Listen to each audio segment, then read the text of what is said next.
Pernahkah Anda merasa meskipun sudah bekerja keras, uang tetap saja tidak cukup di akhir bulan? Mungkin, jawabannya terletak pada kebiasaan belanja yang tidak disadari. Dalam video kali ini, kita akan membahas beberapa hal yang sebaiknya Anda hentikan untuk dibeli jika ingin mengelola keuangan dengan lebih baik dan membangun kekayaan. Mari kita mulai dengan beberapa kebiasaan yang seringkali menguras dompet kita tanpa kita sadari. 1. Pakaian diskon yang tidak disukai. Seringkali, kita tergoda untuk membeli pakaian hanya karena ada diskon menarik. Mungkin Anda melihat baju yang harganya setengah dari harga normal dan berpikir, ini kesempatan bagus. Namun, setelah membelinya, banyak dari kita yang akhirnya tidak pernah memakainya. Pakaian yang tidak disukai hanya akan memenuhi lemari dan menghabiskan ruang. Sebaiknya, sebelum membeli, tanyakan pada diri sendiri, apakah saya benar-benar menyukai dan akan memakai pakaian ini? Dengan cara ini, Anda tidak hanya menghemat uang, tetapi juga mengurangi kekacauan di rumah. 2. Kebiasaan pembelian yang tidak disadari. Kita seringkali tidak menyadari pengeluaran kecil yang tampaknya sepele, seperti kopi harian atau jajanan di pinggir jalan. Meskipun terlihat tidak signifikan, jika dijumlahkan, pengeluaran ini bisa menjadi jumlah yang cukup besar dalam sebulan. Cobalah untuk mencatat semua pengeluaran kecil Anda selama seminggu.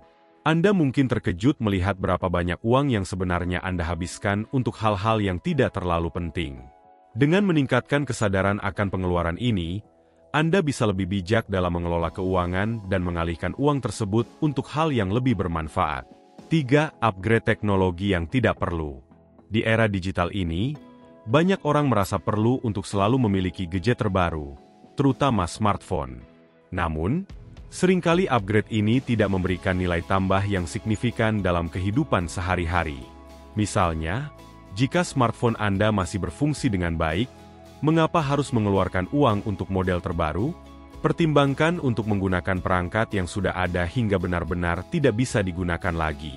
Dengan cara ini, Anda tidak hanya menghemat uang, tetapi juga berkontribusi pada pengurangan limbah elektronik. 4. Dekorasi liburan yang berlebihan. Saat perayaan Hari Raya tiba, banyak orang merasa perlu untuk membeli dekorasi baru setiap tahun. Meskipun dekorasi dapat menambah suasana, mengumpulkan barang-barang baru setiap tahun bisa menghabiskan uang dan ruang di rumah. Alih-alih membeli dekorasi baru, pertimbangkan untuk menggunakan barang-barang yang sudah ada atau memilih beberapa item yang bermakna dan dapat digunakan kembali. Dengan cara ini, Anda tidak hanya menghemat uang, tetapi juga menciptakan tradisi yang lebih berarti. 5. Biaya kenyamanan. Dalam kehidupan yang serba cepat ini, kita seringkali terjebak dalam biaya kenyamanan, seperti biaya pengiriman cepat untuk makanan atau barang. Meskipun terasa praktis, setiap rupiah yang dihabiskan untuk kenyamanan ini adalah uang yang seharusnya bisa diinvestasikan untuk masa depan. Cobalah untuk merencanakan waktu dan belanja dengan bijak, sehingga Anda tidak perlu membayar lebih untuk layanan yang sebenarnya bisa dilakukan sendiri. Dengan mengurangi biaya kenyamanan, Anda bisa mengalokasikan uang tersebut untuk tabungan atau investasi. 6. Fad kesehatan murah. Banyak tren kesehatan yang muncul dan seringkali menggoda kita untuk mengeluarkan uang untuk suplemen atau diet tertentu. Namun, tidak semua tren ini terbukti efektif dan bisa jadi hanya membuang-buang uang. Sebaiknya, fokuslah pada kebiasaan sehat yang berkelanjutan, seperti pola makan seimbang dan olahraga teratur. Dengan cara ini, Anda tidak hanya menghemat uang, tetapi juga berinvestasi dalam kesehatan jangka panjang yang lebih baik. 7. Tiket lotre harian. Mengandalkan lotre atau permainan judi sebagai strategi keuangan bukanlah pilihan yang bijak. Meskipun ada harapan untuk mendapatkan uang dalam jumlah besar dengan tiket lotre, kenyataannya peluang untuk menang sangat kecil. Uang yang dihabiskan untuk tiket lotre bisa lebih baik diinvestasikan dalam tabungan atau usaha kecil yang lebih berpotensi memberikan keuntungan. Alih-alih berharap pada keberuntungan, lebih baik fokus pada cara-cara yang lebih realistis untuk membangun kekayaan. 8. Perabot murah yang tidak tahan lama. Saat berbelanja, kita seringkali tergoda untuk membeli perabotan murah yang terlihat menarik. Meskipun harganya terjangkau, perabotan ini seringkali tidak tahan lama dan cepat rusak. Bayangkan, Anda membeli meja atau kursi yang hanya bertahan beberapa bulan sebelum harus diganti. Uang yang seharusnya bisa diinvestasikan untuk barang berkualitas justru terbuang sia-sia. Sebaiknya, pertimbangkan untuk berinvestasi pada perabotan yang lebih mahal tetapi berkualitas tinggi.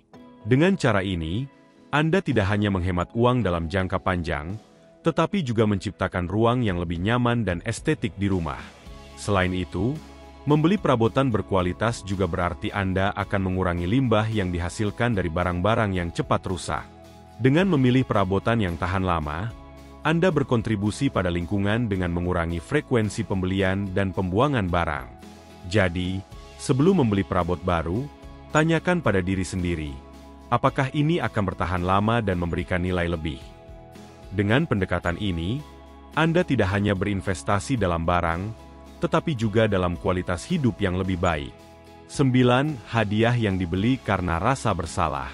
Memberi hadiah adalah cara yang indah untuk menunjukkan perhatian dan kasih sayang. Namun, seringkali kita merasa terpaksa untuk membeli sesuatu yang mahal hanya untuk memenuhi ekspektasi orang lain. Hadiah yang dibeli karena rasa bersalah atau tekanan sosial seringkali tidak dihargai dengan baik oleh penerimanya. Alih-alih memberikan barang yang mahal, pertimbangkan untuk memberikan sesuatu yang lebih bermakna, seperti pengalaman bersama atau kenangan yang dapat dibagikan. Terkadang, waktu yang dihabiskan bersama orang yang kita cintai jauh lebih berharga daripada barang fisik. Dengan memahami bahwa nilai sebuah hadiah terletak pada niat dan hubungan yang terjalin, Anda dapat menghindari pengeluaran berlebihan yang tidak perlu. Cobalah untuk mencari tahu apa yang benar-benar diinginkan oleh orang yang Anda beri hadiah. Mungkin mereka lebih menghargai waktu berkualitas atau pengalaman unik daripada barang-barang mahal. Dengan cara ini, Anda tidak hanya menghemat uang, tetapi juga menciptakan kenangan yang lebih berarti. 10. Pakaian olahraga baru yang tidak diperlukan. Ketika ingin berolahraga, banyak orang merasa perlu untuk membeli pakaian olahraga baru. Meskipun memiliki pakaian yang nyaman penting, seringkali kita membeli lebih banyak daripada yang sebenarnya kita butuhkan. Pakaian olahraga yang tidak pernah dipakai hanya akan memenuhi lemari dan menghabiskan uang. Sebaiknya, fokuslah pada kualitas daripada kuantitas. Pilih beberapa potong pakaian yang benar-benar nyaman dan sesuai untuk berolahraga, sehingga Anda tidak perlu terus-menerus membeli yang baru. Selain itu, cobalah untuk memanfaatkan pakaian yang sudah ada. Anda mungkin memiliki beberapa pakaian yang masih layak pakai tetapi tidak pernah Anda gunakan. Dengan memadupadankan pakaian yang ada, Anda bisa menciptakan tampilan baru tanpa harus mengeluarkan uang. Ingatlah bahwa yang terpenting adalah semangat dan konsistensi dalam berolahraga, bukan seberapa banyak pakaian baru yang Anda miliki. 11. Souvenir yang tidak berguna.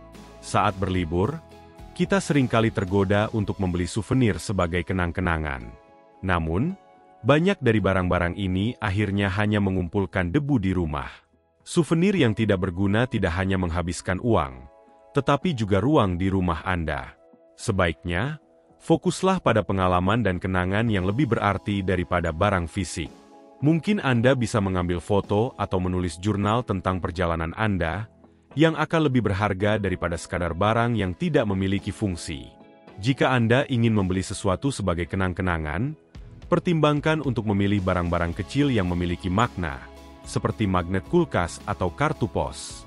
Barang-barang ini tidak hanya lebih terjangkau, tetapi juga mudah disimpan dan dapat mengingatkan Anda pada pengalaman indah yang telah Anda lalui. Dengan cara ini, Anda bisa membawa pulang kenangan tanpa harus menghabiskan banyak uang untuk barang yang tidak akan pernah Anda gunakan. 12. Resolusi tahun baru yang menghabiskan uang. Setiap tahun, banyak orang membuat resolusi untuk bergabung dengan gym atau mengikuti kursus mahal. Namun, seringkali resolusi ini tidak diikuti dengan komitmen yang nyata. Alih-alih mengeluarkan uang untuk keanggotaan gym yang mahal, pertimbangkan untuk berolahraga di rumah atau di luar ruangan. Banyak aktivitas fisik yang bisa dilakukan tanpa biaya, seperti jogging, bersepeda, atau mengikuti video latihan di internet. Dengan cara ini, Anda tidak hanya menghemat uang, tetapi juga bisa tetap aktif dan sehat. Selain itu, jika Anda ingin belajar sesuatu yang baru, carilah sumber daya gratis atau murah. Banyak platform online menawarkan kursus gratis yang dapat membantu Anda mengembangkan keterampilan baru tanpa harus mengeluarkan banyak uang.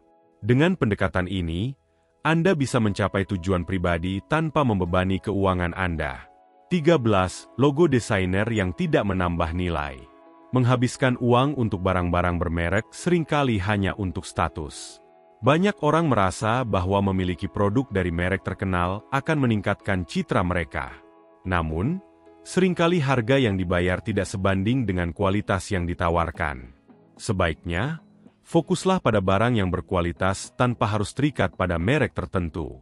Anda bisa menemukan banyak produk berkualitas tinggi dengan harga yang lebih terjangkau jika tidak terjebak dalam merek. Dengan memilih untuk tidak membeli barang hanya karena merek, Anda bisa menghemat uang dan tetap mendapatkan produk yang berkualitas. Ingatlah bahwa yang terpenting adalah bagaimana Anda menggunakan barang tersebut, bukan merek yang tertera di label. Dengan cara ini, Anda bisa lebih bijak dalam berbelanja dan mengalokasikan uang untuk hal-hal yang lebih penting.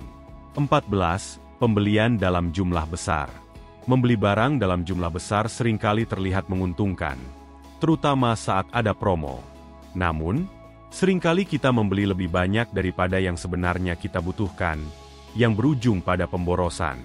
Misalnya, membeli makanan dalam jumlah besar bisa berisiko jika tidak semua barang tersebut digunakan sebelum kadaluarsa.